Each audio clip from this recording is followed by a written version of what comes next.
Hello everybody, my name's Sara and I'd like to wish you a very happy World Book Day from everyone here at the Zoological Society of East Anglia. Today I've got a very special fairy story to share with you called The Beauty and the Cherry Tree. Once upon a time there lived a beautiful woman called Ofnadwy. Her skin was ivory white and her hair golden brown. Everyone who saw her remarked how beautiful Ofnadwy was. She wore clothes of finest silk and had many, many riches.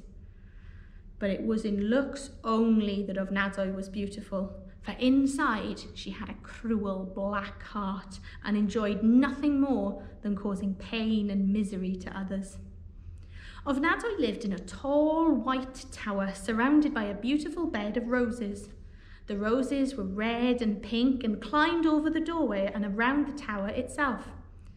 The villagers who passed by the tower would gaze up at the glistening white walls and gorgeous red roses in awe. At first, this very much pleased Ofnadwy, who enjoyed being the centre of everyone's attention. But over time, she became weary of the villagers. "My beautiful house shouldn't be surrounded by such lowliness and ugliness. I will make sure the villagers never return to my door." And with that, Ofnadwy threw open the window at the top of the tower and hurled a bucket of dirty, smelly water down over the villagers below. "Ha!" laughed Ofnadwy. "It's probably the first time they've had a wash in weeks." But as Ofnadwy descended the tower into her plush living room below, outside the window, the beautiful red and pink roses began to turn black. But Ofnadwy did not care what went on outside her tower, so she never looked out of the window, and Ofnadwy didn't notice. Downstairs, Ofnadwy busied herself preparing supper, and while she was chopping vegetables, a sudden gust of wind blew in and disturbed a small black millipede that was crawling across the ceiling.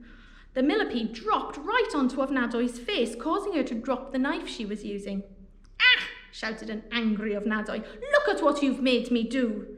And she chased the poor millipede around the kitchen, swinging the long knife and trying to catch the poor animal. Thankfully, the millipede found a little crack in the floor and scurried away to safety before Ofnadwy could catch him. "Ah," she growled, "I will catch him, and when I do, I will end his pointless little life." And Ofnadwy cackled with laughter. But as she stood there and seethed, her golden hair became dull and grey, and her bright blue eyes turned the colour of dirty water.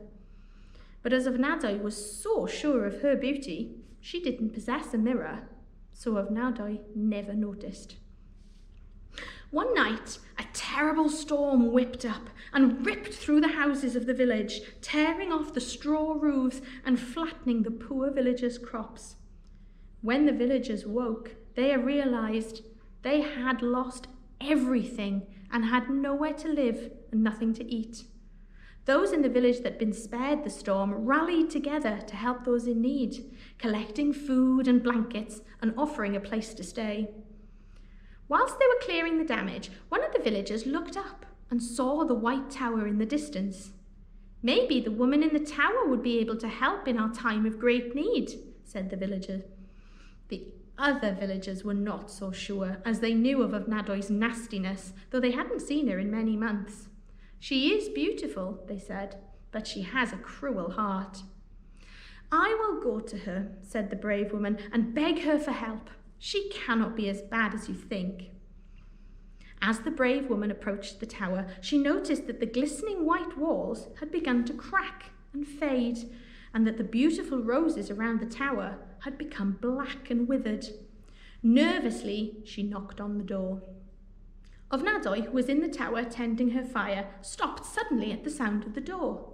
"Who can that be?" she thought, "and why are they bothering me?" As Ofnadwy opened the door, she saw a small old woman standing there with a pleading look in her eyes. "Please," said the woman, "can you help us? A storm has wrecked our village and robbed us of our food and houses. We have nothing." "Well," said Ofnadwy, "what do you want me to do about it?" If only you could give us some food, please, or maybe some wood for our fires, our children would be warm and fed." Ofnadwy was about to answer with a definite and scalding no when a cruel idea popped into her head. "Of course," said Ofnadwy in a sickly sweet voice. "I have just baked some cakes, but they're still warm.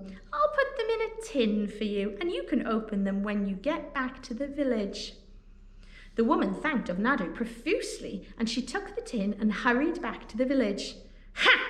cackled Ofnadwy. "She'll be in for a shock later on." And so she was. When the poor woman opened the tin to show the stunned villagers her spoils, the lid came off and revealed nothing but a plague of cockroaches. Back in the tower, Ofnadwy cackled with spite at the trick the villagers were now seeing. But just as the villagers were opening the lid, large yellow boils began to appear all over Ofnadwy's face. Now, away in the forest, the good fairy Mathiant had been watching Ofnadwy for many years and knew what would happen to the young woman if she kept on acting so cruelly. Everything that had once been beautiful would become gnarled and rotted by her bitter thoughts and actions. So Mathiant left her home in the forest and ventured to help Ofnadwy avoid her fate. Of course, Ofnadwy would not listen. She did not care what Mathiant had to say, and with a swift kick, she sent the good fairy flying through the door and down to the dusty ground of the cobbled lane. Being a good fairy, Mathiant did not scream or shout, but shook her head in sadness and disappointment as she heard Ofnadwy's cackly laugh fade back into the tower. Ofnadwy thought only for a second on what the good fairy had said. "Ha! I'm not having a foolish fairy tell me how to live my life. Does she know who I am? People all over the world know of my beauty and are in awe. Though I care little what they think, I know I am the most beautiful woman in the world." And Ofnadwy continued with her vile behaviour, cruelly treating all who crossed her, every nasty act and malicious thought showing on her now not very beautiful face. Mathiant the fairy had been very disappointed in Ofnadwy's behaviour, and for years she didn't watch her as she had before. Many years later, the good fairy thought again of Ofnadwy and decided to go back to the tower to see if she had mended her ways. When Mathiant reached the place where the tower had once stood, she was shocked to see not a glistening white tower, but a heap of cracked and crumbling stones underneath a mass of gnarled thorns and brambles. Amongst them, Mathiant spotted a bundle of rags moving around in a crooked and staggering manner. The bundle turned to face Mathiant, and with a gasp, she saw a face peering out from underneath the rags. To call it a face was a stretch, because this face was so warped and distorted, it was almost unrecognisable. It was covered in large blisters, and the nose was long and misshapen. Sadly, Mathiant realised this horrible, ugly hag must be Ofnadwy. Her beauty and riches had indeed rotted all away. Mathiant felt such sorrow for Ofnadwy, even though she'd continued to be vile and spiteful.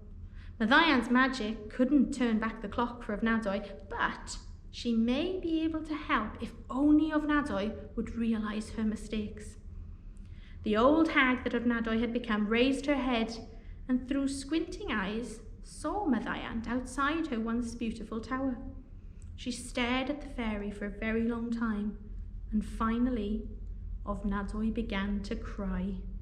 A fat, wet tear ran down her knobbly face and dropped onto the ground, and Ofnadwy whispered, "I'm sorry." With that, the crumbling tower, the tangle of thorns, and Ofnadwy herself all disappeared, and in their place a beautiful field of flowers now stood. And at the spot where Ofnadwy had shed her tear, there grew a beautiful cherry tree, full of pink and white blossom. The bark of the cherry tree was dark and knotted, but the flowers and leaves covered the bark and gave out an exquisite smell. Amongst all of the furrows and grooves of the bark, you could almost make out a face. and that face was smiling. Maddaiant smiled too. Ofnadwy was beautiful again, and although every winter she would lose her robes, the leaves and blossom that covered her, the spring would bring fresh riches and fruits for the villagers to enjoy.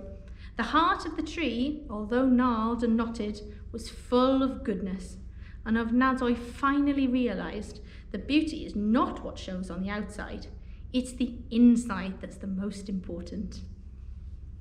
The end. Well, I hope you all enjoyed that story, boys and girls. A big thank you from all of us at the Zoological Society of East Anglia, and we hope to see you again. Bye!